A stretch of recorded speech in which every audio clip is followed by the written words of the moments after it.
How to disable censorship in character AI. Hello and welcome back to our YouTube channel How to Tutorials.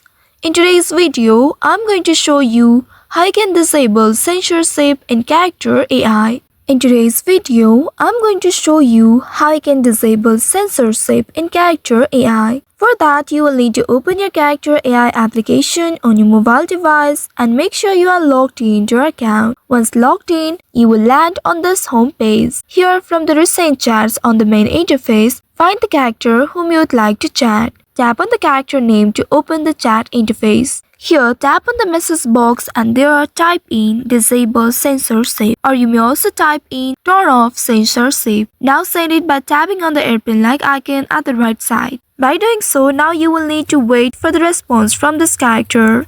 If this doesn't work, then you may also come back and select another character. Tap on the character name to open it and there now type in turn off censorship. You will need to request this character in order to do so. And after that, once it is turned off, you can also confirm it by asking this character. And then you will see you have successfully disabled censorship on character AI. I hope this tutorial was helpful. If yes, don't forget to like, share and subscribe to our channel. Also hit that bell icon to never miss any updates from us. Thank you for watching.